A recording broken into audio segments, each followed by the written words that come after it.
Olá e sejam muito bem-vindos. Hoje vamos fazer uma viagem um pouco diferente. Vamos para além da história que todos aprendemos na escola, espreitar por trás das velas das caravelas portuguesas e tentar descobrir as figuras que, por uma razão ou outra, a maré do tempo acabou por deixar para trás. E começamos logo com uma pergunta fundamental. Quando pensamos nos descobrimentos, há nomes que saltam imediatamente à cabeça, não é? Mas será que essa história, por mais grandiosa que seja, nos conta mesmo tudo? A verdade é que a versão que conhecemos está, como vamos ver, longe de estar completa. Para conseguirmos desvendar este mistério, o nosso percurso vai ser este. Primeiro, vamos olhar para o mapa da história que nos foi entregue e perceber onde estão as falhas. Depois, vamos descobrir qual era a verdadeira força motriz por trás destas viagens. A seguir, vamos resgatar do esquecimento alguns heróis incríveis. E, por fim, vamos tentar perceber porque é que as suas histórias foram, de certa forma, arrancadas dos nossos livros. Ora bem, vamos então começar por aqui por analisar as fundações da nossa memória coletiva. Este mapa da história que, à primeira vista, até parece tão bem desenhado. A história que nos contam, a narrativa oficial, é uma história de gigantes. Figuras como Vasco da Gama, que conseguiu a proeza de ligar a Europa à Índia por mar, ou Pedro Álvares Cabral, a quem associamos a chegada ao Brasil. Estes nomes são, sem dúvida, os pilares da nossa memória histórica, mas de uma memória que é muito, muito seletiva. E é aqui que a coisa fica mesmo interessante. De um lado, temos os nomes que toda a gente reconhece.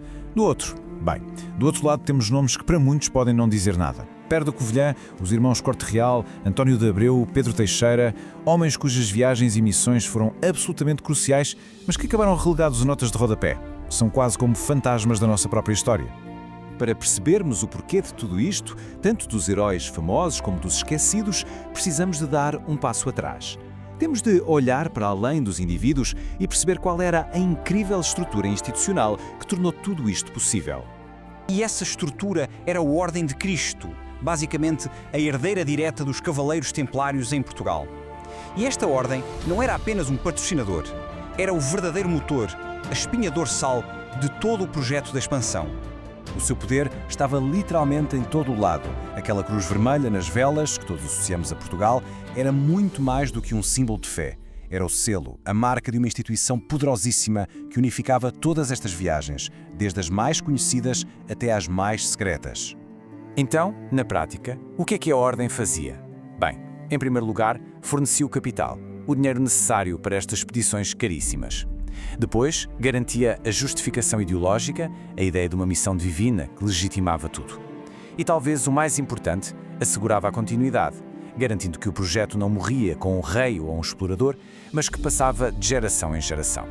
Ok, com este contexto bem assente, vamos então à parte mais fascinante. Vamos resgatar do esquecimento as histórias de alguns destes heróis que ficaram fora do mapa. Pensemos, por exemplo, em Pedro da Covilhão. Muito antes de Vasco da Gama sequer sonhar em levantar âncora, este homem viajou por terra, disfarçado de mercador, falando árabe fluentemente, numa missão de espionagem para recolher informações vitais sobre as rotas do Oriente. A sua aventura foi uma autêntica saga que preparou o caminho para a chegada por mar. Ou os irmãos Corte Real, que navegaram para as águas geladas do Atlântico Norte, para a Terra Nova, à procura de uma passagem para a Ásia, e nunca mais voltaram. Desapareceram no gelo, no meio do mistério. E temos ainda António de Abreu, que conseguiu chegar às míticas Ilhas das Especiarias, o jackpot da altura. E Pedro Teixeira, que fez algo impensável, desbravou o gigantesco e perigoso rio Amazonas. As suas missões foram, sem exagero, absolutamente monumentais. As histórias são incríveis, não são? O que nos leva, inevitavelmente, a uma pergunta. Se estes homens foram tão importantes, por que é que quase ninguém os conhece? Pois, porque é que a memória coletiva escolheu glorificar uns e basicamente silenciar outros? A resposta não é nada simples e, na verdade, revela muito sobre a forma como a própria história é construída. Bem, a resposta não é uma só, é uma combinação de fatores. Primeiro, a chamada política de sigilo. A coroa portuguesa mantinha muitas descobertas em segredo para proteger a sua vantagem estratégica sobre os concorrentes. Segundo, a história, naturalmente, deu muito mais foco às rotas que davam mais lucro, como o caminho para a Índia, deixando outras na sombra. E por fim, houve um esforço, mais ou menos consciente, para construir um panteão de heróis nacionais. Uma narrativa mais simples, mais épica e, claro, mais fácil de celebrar. Mas atenção, é muito importante dizer isto. Resgatar estas histórias não serve para diminuir os feitos de Vasco da Gama ou de Cabral. Nada disso. O objetivo é simplesmente tornar a nossa compreensão daquele tempo mais rica, mais complexa e, no fundo, mais fiel à verdade. Ao juntarmos estas novas peças ao puzzle, a imagem geral torna-se muito mais nítida, muito mais fascinante. E deixa-nos a pensar, se estas epopeias tiveram tanto tempo escondidas, que outras histórias, que outros heróis ainda estarão à espera, nas margens dos arquivos, para serem finalmente redescobertos?